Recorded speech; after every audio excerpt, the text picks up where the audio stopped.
हम पाकिस्तानी सिनेमा की तारीख़ के बारे में बात करते करते अब सन 1970 की दहाई के बिल्कुल एंड पे आ चुके हैं, जब एक शोरा आफाक फ़िल्म मौला जट रिलीज़ हुई थी और उसके बाद जो है वो पंजाबी फ़िल्म इंडस्ट्री का एक तरीके से आप समझ लीजिए एक छोटा सा गोल्डन पीरियड जो है वो शुरू हुआ था। लेकिन इस पीरियड को जो है वो एसोसिएट किया जाता है ओवरऑल पाकिस्तान की फ़िल्म इंडस्ट्री के डिमाइज़ के साथ भी, और उसका एक जो सेहरा है वो दिया जाता है गंडासा कल्चर को।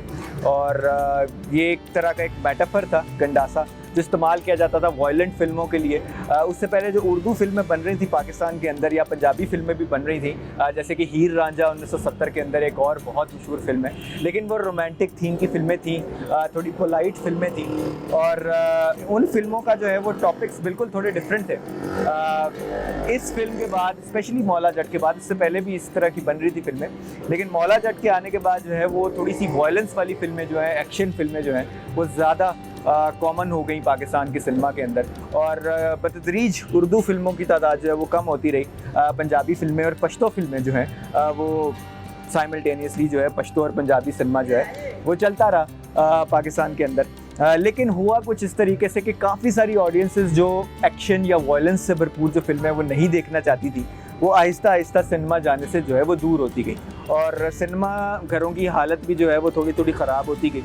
और इस ज़माने में एक और नया फितना भी खड़ा हुआ जो सिनेमा इंडस्ट्री के लिए बहुत ज़्यादा नुकसानदेह साबित हुआ, और वो था VCR। और VCR वैसे तो खैर उसने फ़िल्मों को घर घर तक ले गया, लेकिन हुआ ये कि जो पायरेसी की जो एक बीमारी है वो लॉलीवुड को लड़ी या पाकिस्तान की फ़िल्म इंडस्ट्री को लड़ गई एक तरीके से, और दीमक की तरह वो चाटना शुरू हो गई अंदर से ऑलरेडी स्ट्रगलिंग इंडस्ट्री को। और आने वाले 80s के अंदर तकरीबन 10 साल के ऊपर मौला जट की रिलीज़ के बाद सुल्तान राही एक बहुत फेमस स्टार रहे यहाँ के।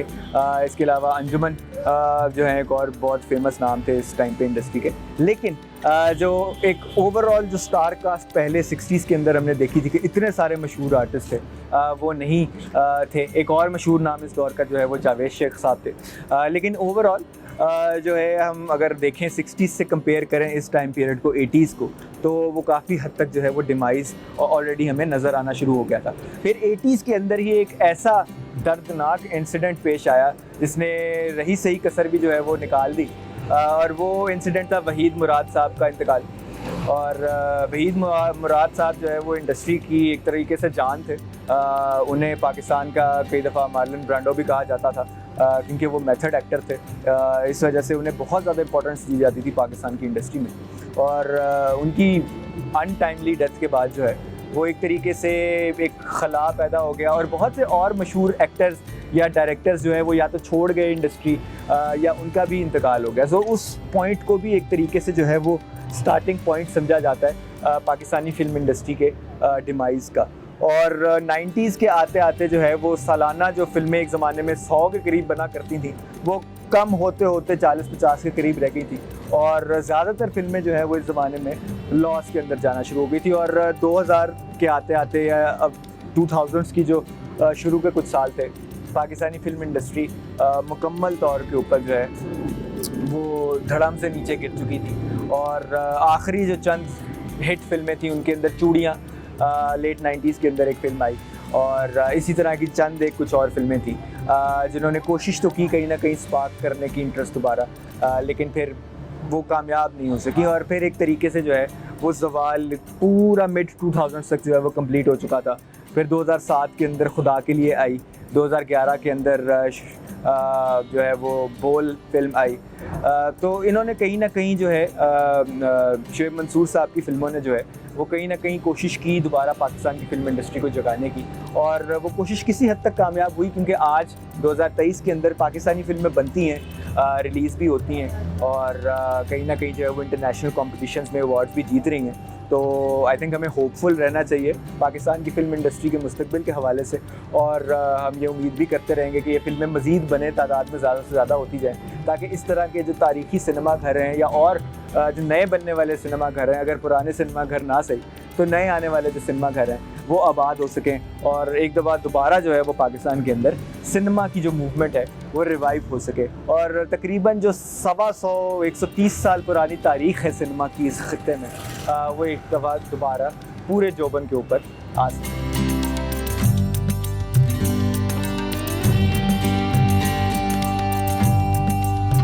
नाज़रीन, इस टाइम के ऊपर जो है अब हम आपकी मुलाकात एक नहायत ही इम्पॉर्टेंट शख्सियत से करवाते हैं। एक ऐसी शख्सियत से करवाते हैं जिन्होंने पाकिस्तान की फ़िल्म इंडस्ट्री को अंदर से देखा हुआ है, उसको जिया हुआ है, उसके अंदर काम किया हुआ है और आज तक कर रहे हैं। और वो हमें बहुत अच्छे तरीके से गाइड कर पाएंगे कि पाकिस्तान की फ़िल्म इंडस्ट्री के हालात के ऊपर और किस तरीके से जो है वो ओवर द ईयर्स वो हालात डेवलप हुए या बिगड़े।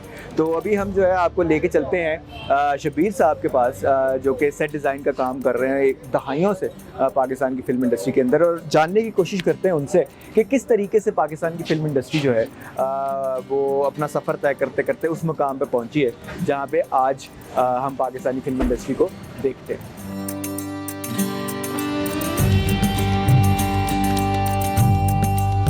तो नाज़रीन, इस टाइम पर हम मौजूद हैं मोहम्मद शब्बीर हमज़ा साहब के घर पर, और जैसा कि अभी मैंने थोड़ा सा इनका तारुफ़ भी दिया था, मैं दोबारा थोड़ा सा रिपीट भी कर देता हूँ इनका तारुफ़। शब्बीर साहब जो हैं तकरीबन 4 दहाइयों से, बल्कि उससे भी ज़्यादा अरसे से जो है वो फ़िल्म लाइन के अंदर और शोबिज़ इंडस्ट्री के अंदर काम कर रहे हैं, आर्ट वर्क की फ़ील्ड के अंदर एज अ सेट डिज़ाइनर, और बहुत बड़े बड़े आर्टिस्ट डायरेक्टर्स के साथ इन्होंने काम किया है और इंडस्ट्री को बहुत करीब से जानते हैं। और आज भी जो है वो काफ़ी मसरूफ़ होते हैं, और हमने बहुत थोड़ा सा टाइम जो है वो उनसे इस इंटरव्यू की खातिर जो है वो लिया है, और हम उनसे जो है वो गुफ्तगू करेंगे और उनका जो एक्सपीरियंस है इतना तवील, उसके ज़रिए से जानने की कोशिश करेंगे कि किस तरीके से पाकिस्तान की सिनेमा इंडस्ट्री जो है वो चेंज हुई, एक आर्टिस्ट का क्या पर्सपेक्टिव है। और एक इस इंटरव्यू से जो है हम ये भी एक मकसद है कि वो आर्टिस्ट जो आमतौर पे पर्दे के पीछे होते हैं, हम उनकी अहमियत को भी उजागर करें, उनके काम के बारे में भी डिस्कशन करें, क्योंकि हम आमतौर से जो है जिन फ़नकारों को देखते हैं और मे बी मेन स्ट्रीम में फ़नकार जिन लोगों को कंसिडर करते हैं वो सिर्फ पर्दे के सामने होते हैं, लेकिन उन लोगों को पर्दे के सामने लाने के लिए और उनकी जो प्रोडक्शन जो हम स्क्रीन पे देखते हैं उसको एक रियलिटी बनाने के लिए जो पर्दे के पीछे वाले आर्टिस्ट होते हैं वो शायद उनसे भी ज़्यादा इम्पॉर्टेंट होते हैं। तो इसीलिए हम यहाँ पे पहुँचे हैं कि हम उनसे उनके पर्सपेक्टिव के बारे में, उनकी जर्नी के बारे में भी बात करें और कुछ जो है हम इंडस्ट्री के बारे में भी जानें। तो अस्सलाम वालेकुम शब्बीर साहब। जी वालेकुम अस्सलाम। सर क्या हाल है? जी अल्हम्दुलिल्लाह, शुक्र अल्लाह ताला। सबसे पहले तो बहुत बहुत शुक्रिया कि आपने अपने मसरूफ़ वक्त में से हमारे लिए टाइम निकाला। नहीं कोई बात। तो सबसे पहले मैं ये जानना चाहूँगा कि आपका अपना सफ़र इंडस्ट्री में जो है वो कैसे शुरू हुआ? वो जी कम से कम मेरा ख्याल है तकरीबन को 45 बरस पहले, मेरा हल्की सी उम्र थी मेरी, उस वक्त मैं स्टूडियो के करीब हमारी रहाइश थी, तो उस वजह से हमारा स्टूडियो में आना जाना होता था। मेरे एक दोस्त थे, वो सेट का काम करते थे, उनकी भी छोटी सी उम्र थी, तो हम बच्चे थे, तो मैं उनसे मिलने जाया करता था स्टूडियो में। तो वो उनको देख के मुझे भी शौक़ पैदा हुआ कि मैं सेट का काम सीखूँ और करूँ।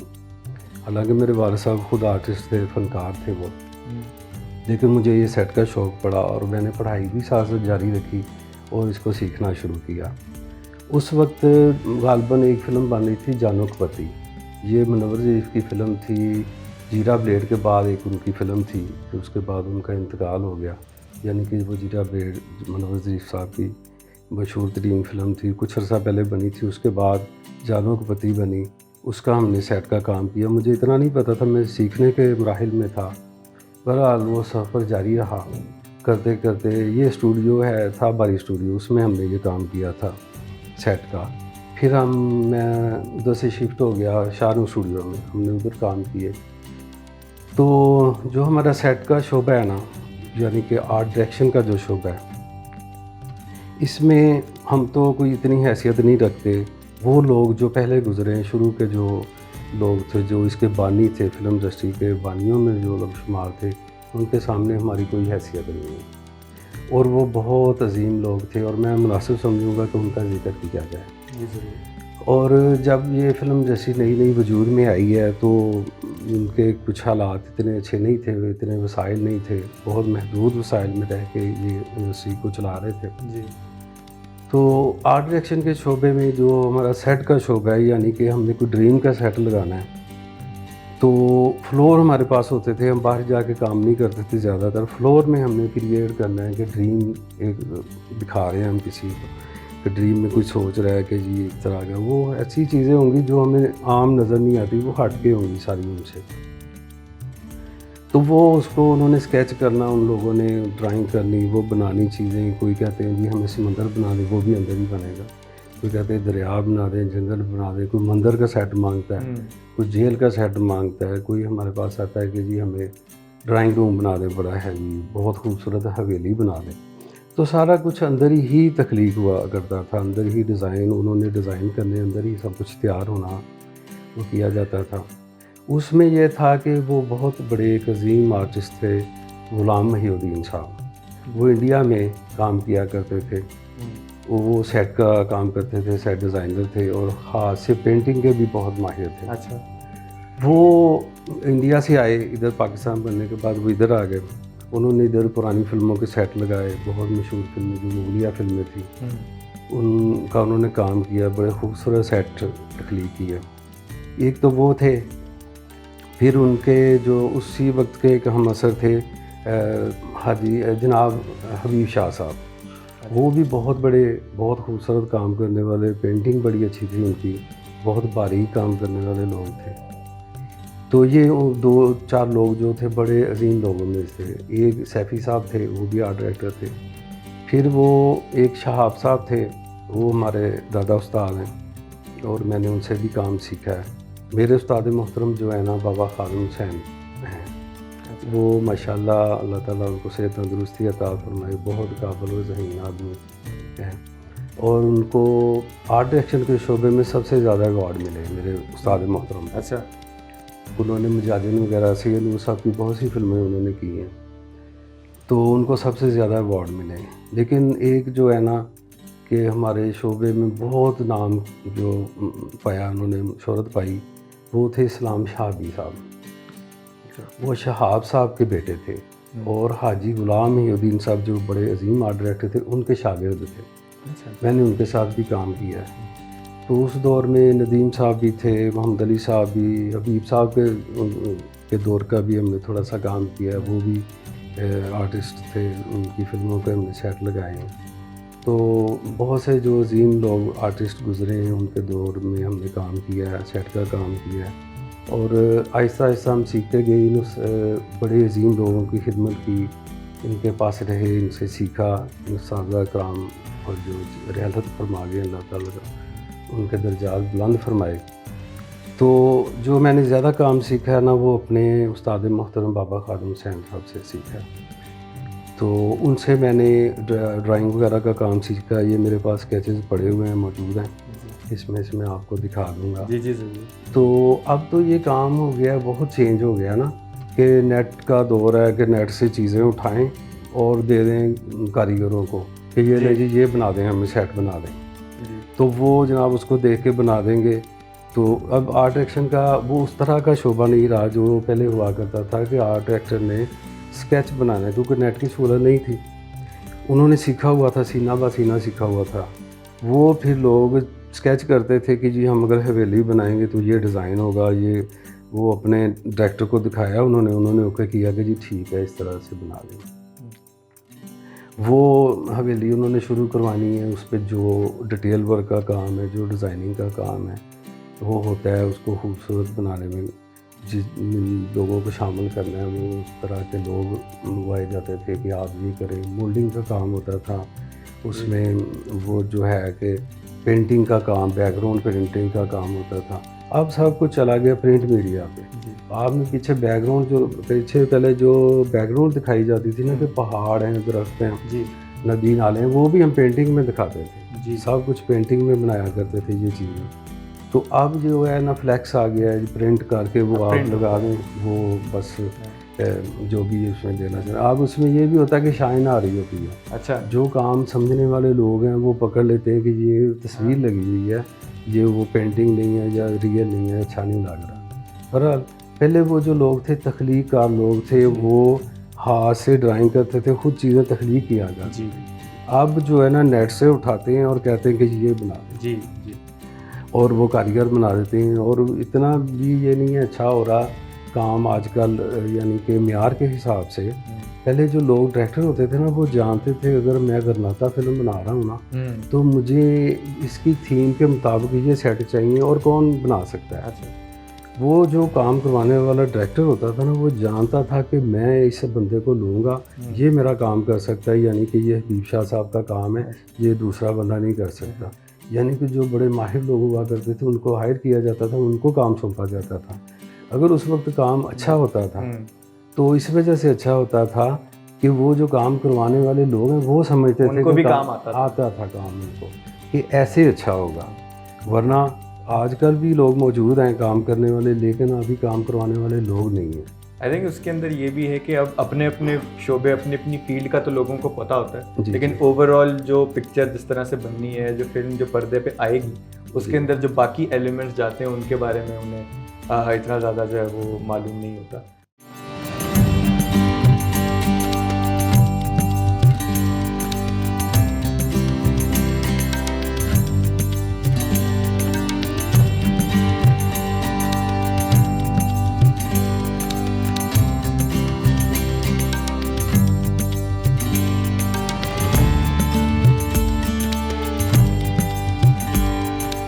तो इस पॉइंट के ऊपर जो है मैं आपसे ये भी पूछना चाहूँगा कि आपने इतने बड़े बड़े फनकारों के साथ काम किया है और जिस ज़माने के अंदर आपने काम किया उस ज़माने में लाहौर की इंडस्ट्री जो है वो काफ़ी हद तक बूमिंग थी और जिंदा थी। बहुत ज़्यादा कैसा फील होता था उस दुनिया में रहते हुए, उन लोगों के आसपास, उन लोगों के साथ जो है वो काम करते हुए? देखें जी, वो जो दौर था ना ऐसा खूबसूरत सुनहरी दौर था। कई दफ़ा लोग उसको उस पर बात करते हैं तो सुनहरी दौर के हवाले से उसका जिक्र किया जाता है उस दौर का, क्योंकि जो म्यूज़िक उस वक्त तख्लीक हो गया है, जो जिस तरह के मौसीकार उस वक्त थे अब नहीं है जी। अब लोग, हाँ जी, अब जो लोग हैं ना कि वो समझते ही नहीं है राग और म्यूज़िक को समझते ही नहीं है, वो तख्लीक कर रहे हैं बहुत सारे लोग।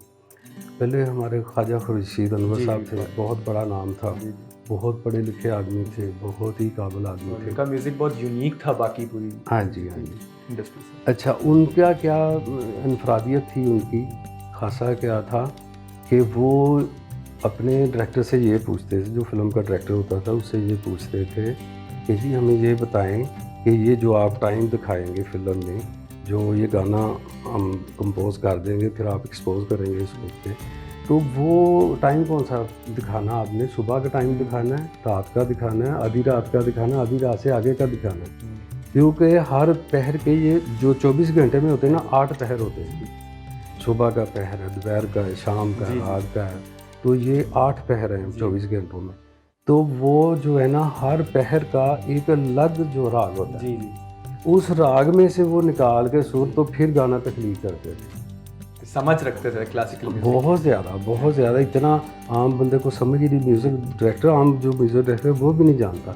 वो कहते हैं कि जी जो हम राग लेंगे ना कि रात 2 बजे के करीब हमने दिखाना है, फिल्म में हमने सीन दिखाना है कि रात 2 बजे का टाइम है, तो उसमें हम रात 2 बजे वाला जो होगा ना वो राग वो लेंगे, उसमें से हम सुर निकाल के ये जो आपको धुन तख्लीक करके देंगे, फिर वो गाना एक्सपोज होगा, यानी रिकॉर्डिंग होगी, फिर उसके बाद एक्सपोज होगा।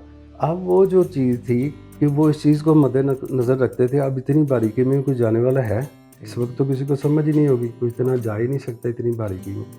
तो वो फिर ऐसे ही लगता था कि ये रात 2 बजे ही का टाइम है और रात 2 बजे हम ये महसूस करते हैं कि हम भी उसी पहर में मौजूद हैं। क्योंकि ऑटोमेट हो गया ना आजकल काम काफ़ी ज़्यादा, कंप्यूटर ने काफ़ी ज़्यादा आसानी कर दी है। और सच्ची बात तो ये है कि शायद बहुत से लोगों को बुरा लगे, तो मैं तो खुद इस काबिल नहीं हूँ इतना अच्छा, मैंने भी नहीं कोई काम किया, हमारे उस्तादों ने काम किया, जो भी किया हमने तो बस गुजारा ही किया। लेकिन ये है कि बहुत सारे लोगों के पास काम आ गया है, उन लोगों के पास कि जिनको काम का पता नहीं है। और ये क्या हुआ है हमारी फिल्म इंडस्ट्री के साथ, तो एक समझने के भयानक पीरियड गुजरा है हमारा कि पहले तो बहुत अच्छी फिल्में बनी, न्यारी फिल्में बनी, ऐसी घरेलू फिल्में बनी हैं कि जिसमें फैमिलीज़ आना पसंद करते थे। अब तो फैमिली जाना नहीं पसंद करते क्योंकि बड़े वो इस तरह के गाने और होता है म्यूज़िक वगैरह माहौल, तो लोग नहीं जाते। वो उन्होंने क्या किया है कि वो हमने म्यार को अप नहीं किया। जो पहले हमारा म्यार था आज से 40-50 साल पहले, वो बहुत अच्छा था। म्यूज़िक के हवाले से, मुसन्नफ़ के हवाले से, कैमरामैन के हवाले से, एडिटिंग के हवाले से, हर काम के हवाले से बहुत अच्छा दौर था। गुलकार बहुत अच्छे थे, बहुत प्यारे थे। अगर गाना एक अच्छा बनता है ना, बहुत प्यारा गाना बनता है, उसमें गुलकार का भी कमाल होता है, मौसीकार का भी कमाल होता है, जिसने वो गाना लिखा है, नगमा नगार है, उसका भी कमाल है। यानी कि एक टीम वर्क है। जो म्यूजिशियन है साथ बैठे हुए वो भी हैं, जो रिकॉर्डिंग करता है वो भी शामिल है। तो वो म्यार बहुत था, वो आहिस्ता आहिस्ता म्यार कम होना शुरू हो गया। और म्यार कम होने की वजह जो मुझे नज़र आती है ना, कि हमारे स्टूडियो में फिल्में ठेके पे बनना शुरू हो गई। अच्छा।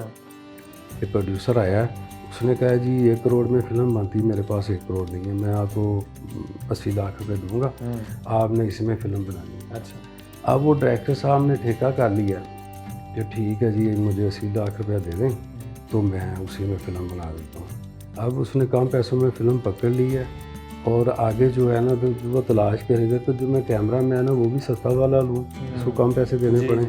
मौसीकार है वो फलां मौसीकार है, मास्टर अब्दुल्ला साहब, बहुत बड़ा नाम था। ये उन्होंने भी बयान किया कि अपने तारिक अजीज़ साहब के शो में गए थे वो, तो उसमें उन्होंने ये बयान किया है कि उन्होंने कहा ये अच्छा यार, ये मास्टर अब्दुल्ला साहब, इनकी फ़ीस ज़्यादा है, इनको रहने दें, वो आदमी फारिग फिर है, उसको ले लें, तो क्योंकि वो सस्ता कर देगा, हमने इसको कम बजट में बनाना है। तो बजट कम होता गया, म्यार भी कम होता गया। वो लोग जो काम करने वाले लोग थे, उनको हमने ज़्यादा मुआवजे की वजह से ना लिया, उनको घर बिठा दिया। और जो फारिग लोग फिरते थे, जिनको इतना काम नहीं आता, जो इतने अपने काम के माहिर नहीं थे, हमने उनको काम दे दिया, उन्होंने काम बिगाड़ के रख दिया। अच्छा, इसके अंदर एक और बहुत इम्पोर्टेंट मोड आता है, उसके बारे में लोगों की मुख्तलिफ राय है। गंडासा कल्चर, जिसको हम अक्सर आमतौर पे उर्फ़े आम में कहते हैं, मौला जट की कामयाबी के बाद जो है वो काफ़ी ज़्यादा कॉमन हो गया। तो आप क्या रोल देखते हैं उस किस्म की फ़िल्में बनने का, फ़िल्म इंडस्ट्री की जो भी डेवलपमेंट उस टाइम के बाद से? क्योंकि जब आपने काम स्टार्ट किया था, मेरा ख्याल है उस टाइम के ऊपर, उस वक्त ये गंडासा नहीं, उस टाइम पे आने वाला था, उसके बाद है। हाँ जी। देखिए जी, मैं वही कह रहा हूँ कि ये जो गंडासा और लड़ाइयाँ दिखाई गई ना उन्होंने फिल्म में, तो जो ऑडियंस थी ना देखने वाली, वो भी चेंज हो गई है। वो भी उसी तरह के लोग आ गए जो हॉल में बैठ के बड़के लगा रहे, शोर शराबा कर रहे हैं। और इस वजह से भी कई लोग उस पर ना इस तरह के आ रहे हैं कि बदअखलाक लोग आके ऑडियंस में शामिल हो गए हैं, और वो शोर शराबा कर रहे हैं, बद तहजीबी कर रहे हैं। लोगों ने फिर फैमिलीज़ ने जाना बंद कर दिया। ये भी एक असर पड़ा है फैमिली के जो ना उधर जाने पे, ये भी एक मसला हुआ है। अच्छा, एक और आपसे मैं जो सवाल पूछना चाहूँगा, थोड़ा आर्टिस्ट के पर्सपेक्टिव से भी, कि जब आप अपना काम कंप्लीट करते हैं, आप सेट डिज़ाइन करते हैं, आप सारी चीज़ें कर लेते हैं, तो जब पहली बार स्क्रीन पे देखते थे तो कैसा फील होता था? और क्या आप जाके देखते थे अपना पहला शो या जो भी प्रीमियर होता था? ज़्यादातर इस एतबार से हम इतने शौक़ से नहीं गए देखने के लिए, बाई चांस ही ऐसे ही आ गया कोई सामने, तो ठीक है। मैंने कई अल्हम्दुलिल्लाह फिल्में की हैं, कई मैंने अपने उस्ताद, जो हमारे उस्ताद मोहतरम बाबा खालिद हुसैन के साथ मिलके बहुत सी फिल्मों का काम किया है। मैडम तनवीर फातिमा थे, उनके साथ मिलके हमने बहुत काम किया। तो वो हमने कदीस ड्रामा जो चलता है ना, ये फैसल बुखारी साहब का, अच्छा, कदीस ड्रामा, वो हमने बनाया, उसका मैंने डिज़ाइन किया था। मेरे पास ये डिज़ाइन पड़ा है, मैं ये आपको अलग अलग डिज़ाइन भी दिखाऊंगा इंशाल्लाह। तो वो मैंने डिज़ाइन किया, फिर उसके मुताबिक बनवाया। तो मैंने वो ड्रामा देखा ही नहीं। अचानक एक दिन चल रहा था, मैंने देखा ये तो वो वाला ड्रामा है जिसका मैंने सेट डिज़ाइन किया था और मैंने बनवाया था। स्पेशली नहीं देखते, अगर देखते भी हैं तो मेरा तो यही शौक़ होता है कि मैं अपने काम में खामियां तलाश करूं। अच्छा, मैंने किस जगह खामी छोड़ी है, किस जगह मैंने नुक्स पैदा किया है, किस जगह मैं इसको बेहतर कर सकता हूँ। तो मैं तो खामियां तलाश करता हूँ अपने काम में, और मुझे बहुत सी नज़र आती है तो मैंने काम में बहुत सी जगह पे नुक्स छोड़े। I think as an artist ये बड़ा इंपॉर्टेंट भी होता है कि आप अपने बड़े सबसे बड़े नकात भी आप खुद ही हैं, और बस ये अल्लाह ताला की मेहरबानी होती है कि अल्लाह ताला जहन में डाल, और आई थिंक उसकी वजह से काम के अंदर जो है वो फिर वो रिजल्ट भी नज़र आता है उसका, जब आप उसको कॉन्स्टेंटली इम्प्रूव करने की कोशिश करते जी। हैं। हमने कई दफ़ा ऐसा लोगों ने कहा कि जी हॉलीवुड जैसे सेट इधर नहीं लग सकते। हमने कहा जी पैसे खर्च करें, लग जाएंगे इंशाल्लाह ताला लग जाएंगे। वो जो है लोग वो पैसा भी लगाते हैं और टाइम भी देते हैं, सेट को टाइम भी देते हैं। ऐसे नहीं करते कि जी 4 दिन बाद शूट है हमारी, 5 दिन बाद शूट है, तो ऐसा नहीं करते। वो टाइम देते हैं प्रॉपर, तो उसका बिहार होता है, पैसा लगता है, तो फिर वो खूबसूरती आती है। हम कहते हैं जी हमें बताएं जिस तरह का आप कहते हैं क्योंकि अब इधर इतना बजट नहीं होता और वो शौक़ वाले लोग नहीं, जो काम करवाने वाले लोग थे ना, वो शौक़ रखने वाले लोग थे। ये हमारे इधर आजकल के दौर में जो थे ना, हमारे एक राना खुरम साहब थे, उनको बहुत शौक़ था कि जी मैं सेट लगाऊँ और अच्छा लगाऊँ। अच्छा। उन्होंने पैसे भी खर्च किए हैं, शौक़ के साथ बनवाया भी है। उसमें जो प्रॉप्स डेकोरेशन जगह जगह से उन्होंने खुद भी भाग दौड़ करके, हमारे मैडम जमील फातिमा, उनका पिछले दिनों में इंतकाल हो गया, अल्लाह ताला उनके दर्जात बुलंद फरमाए। तो वो जो है ना, वो मिलके हमने काम किए, बड़े खूबसूरत काम हुए। और फैसल बुखारी साहब ने भी शौक़ के तहत सेट लगवाए कि मैंने सेट के अलावा शूट नहीं करनी, क्योंकि जो रियल घर होते हैं ना, उसमें अगर कैमरा आप रखते हैं, ट्रॉली रखते हैं, लाइट का मार्जिन उनको कम मिलता है। तो वो चाहते हैं कि जी सेट होता है तो उसमें मार्जिन ज़्यादा होता है, लाइट का भी और कैमरे के लिए स्पेस का भी, शूट के लिए। तो वो फैसल बुखारी साहब इस तरह से ना थोड़े से चंद लोग हैं जिन्होंने शौक़ के तहत काम करवाया है। अब वो लोग कहते हैं जी हमें वो पीछे से बजट नहीं इतना, हम अब क्या करें। तो यहाँ पे मैं आपसे एक और सवाल पूछना चाहूँगा कि हमारी जो इंडस्ट्री ज़वाल की तरफ गई है, अब अगर हम इस प्रोसेस को रिवर्स करना चाहें और इसको दोबारा ग्लोरी डेज़ या सुनहरे दिनों तक वापस लेके जाना चाहें, या आगे फ्यूचर में इसको इम्प्रूव करना चाहें, तो कौन से ऐसे इक़दाम आते हैं आपकी नज़र में या आपके ज़हन में, जिनको अगर हम इख्तियार करें तो उससे इंडस्ट्री के हालात जो है वो बेहतर हो सकते हैं? देखिए जी, पहली बात तो ये है कि ये सोचना पड़ेगा कि जो हमारा सुनहरी दौर था वो डाउन किस वजह से हुआ। वो डाउन इस वजह से हुआ है कि हमने कम बजट वाली फिल्में बनाई हैं, कम मुआवजे वाले लोगों को हम लेकर आए हैं, और एक ये काम हुआ है कि जल्दी बनाने वाला काम, कि 3 महीने बना दें, 2 महीने में बना दें। यार हमने इस तरह से डाउन किया है। उसी तरह से फिर हमें आप करना पड़ेगा कि यानी कि हमें काबिल लोग लेना पड़ेंगे, तमाम शोबों में काबिल लोग लेना पड़ेंगे। अगर एक राइटर आपको 5 लाख में मिलता है, वो सस्ता काम करने वाला है और गैर मियारी काम करने वाला है, उसको छोड़ के 20 लाख वाला आदमी लें, वो अच्छा आपको लिख के दे, अच्छी स्टोरी दे, बुनियाद उसकी अच्छी हो, फिर डायरेक्टर अच्छा हो, फिर कैमरामैन अच्छा हो, यानी कि पूरी टीम है ना, जो मियारी लोगों की, जो काम को समझने वाले लोग हैं, जो काबिल लोग हैं, वो आएंगे तो इसको संभाला देंगे जी। अब जिस तरह से लोग कह रहे हैं कि जी नहीं ऑडियंस नहीं आती फिल्म देखने के लिए, बिलाल शारी साहब ने फिल्म बनाई है जी, उन्होंने म्यार दिया, तो और पीछे जो हम काम कर चुके हैं उससे हट के उन्होंने काम किया जी, चेंज भी लाए हैं, खूबसूरती भी लाए हैं, और इसलिए लोग आए हैं, हमने फिल्म देखी है, ये सामने मिसाल सामने आ गई, उन्होंने पैसा भी लगाया उस फिल्म में, ये नहीं है कि बगैर पैसे के वो बने, और टाइम भी लगाया और अच्छे लोगों को लेके काम किया है। तो इसी तरह से है ना कि सबसे मेन माइंड जो होता है ना, वो डायरेक्टर होता है फिल्म का, वो सबसे बुनियादी चीज़ है कि वो काबिल आदमी होंगे, वो काबिल लोगों को इकट्ठा करें, हर शोबे के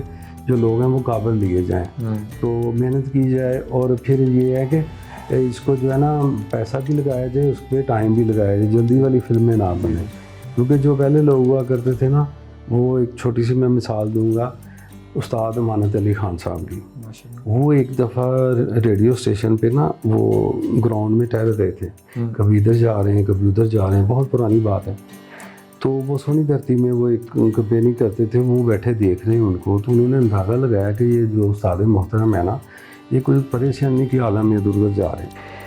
वो उठ के उनके पास गए, उनके साथ सलाम दिया, उनसे पूछा कि सर आप बड़े लग रहा है कि कुछ परेशानी के आलम में हैं। वो कहने लगे हाँ यार बस एक परेशानी है, वो फ़लाँ शायर है ना, उसने मुझे ये गाना लिख के दे दिया, ये धरती मेरा सोना यारो मैं तो सुनयारा।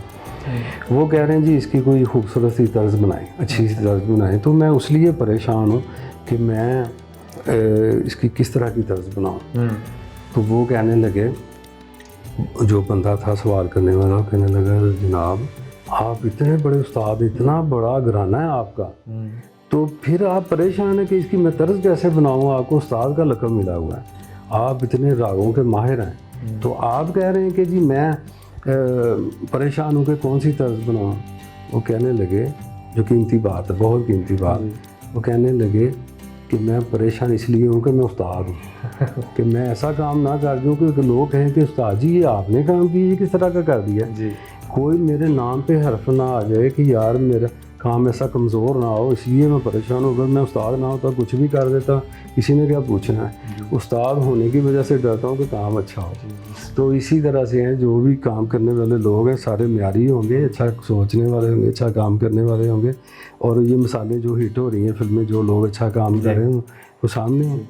तो स्टैंडर्ड बेसिकली अपहोल्ड करना चाहिए लोगों को जो भी फिल्म की लाइन के अंदर काम करें। अच्छा शबीर साहब, जाते जाते आपसे एक आखिरी सवाल जो है वो मैं ये करूँगा कि अगर आप कोई मशवरा देना चाहें जो नए लोग आपकी फील्ड में आना चाहते हैं, आर्ट डिज़ाइन की या सेट डिज़ाइन की, और वो शोबिज़ की इंडस्ट्री को ज्वाइन करना चाहते हैं, तो उनको आप क्या एडवाइस दें? देखें जी, पहली बात तो ये कि इधर काम नहीं हो रहा फ़िलहाल। इंडस्ट्री बंद पड़ी है। कराची में थोड़ा बहुत काम हो रहा है, लाहौर वाली इंडस्ट्री बंद पड़ी है। किसी वक्त ये दौर था कि इधर लाहौर में कोई 6-7 स्टूडियो थे और इतना काम था कि रात के 2 बजे आप स्टूडियो में जाएं तो ऐसे लगता था कि रात के 9-10 बजे। इतनी दुनिया काम कर रही होती थी, दिन रात काम होता था, उधर भी लोग जाते थे। तो वो जो है ना, सॉरी वो क्वेश्चन बुनियादी जी, सवाल ये था कि आप जो नए लोग जो इस फील्ड में आना चाहें, सेट डिज़ाइन, आर्ट डायरेक्शन के शौक, उनको आप क्या एडवाइस? वो ये कि अगर असल में ये वाला जो काम है ना, इसी सूरत में सीखा जाता है कि सेट लग रहा हो तो सीखने वाला साथ काम करे और सीखे। ड्राइंग तो कोई भी सीख लेगा, स्केच करना कोई भी सीख लेगा। आजकल तो नेट से उठाते हैं आइडियाज़, वो कहते हैं ये बना दें। लेकिन हमारे दौर में हाथ से डिज़ाइन किए जाते थे। मैंने भी मैनुअल सीखा, मेरे उस्तादों ने भी हाथ से काम किया है। तो वो जो भी स्केच किया है ना, हमने हाथ से किया है। तो वो काम उधर ही सीखा जाएगा जिधर हो रहा होगा जी। फिर ही उनको सिखाया जा सकता है कि ये देखें हमने ये करके दिखाया, ये ऐसे होगा, ये ऐसे होगा। कोई अगर डमी चीज़ बनती है तो थर्माकोल में हम कोई चीज़ बनाते हैं, डमी बारिश अगर बरसाते हैं तो कैसे होगा, वो काम होगा। साथ में जो आए होंगे असिस्टेंट सीखने वाले लोग होंगे, वो देखेंगे, फिर सिखा जा सकता है। ये तो ऐसे ज़बानी कलामी तो नहीं हो सकता। तो प्रैक्टिकल बेसिकली ज़रूरी है, इंडस्ट्री का होना। हाँ जी, इंडस्ट्री का होना ज़रूरी है। वो इंडस्ट्री है नहीं है, होगी तो लोग सीखेंगे। अच्छा, बहुत बहुत शुक्रिया शबीर साहब, आपने हमारे लिए वक्त निकाला और काफ़ी कीमती इंसाइट्स आपने हमारे साथ शेयर की, इंडस्ट्री की भी, अपने काम के हवाले से भी, और किस तरीके से हम इम्प्रूव कर सकते हैं इंडस्ट्री को, उस हवाले से भी। तो बहुत बहुत शुक्रिया जी, आपका भी बहुत शुक्रिया, आपने हमें इनवाइट किया।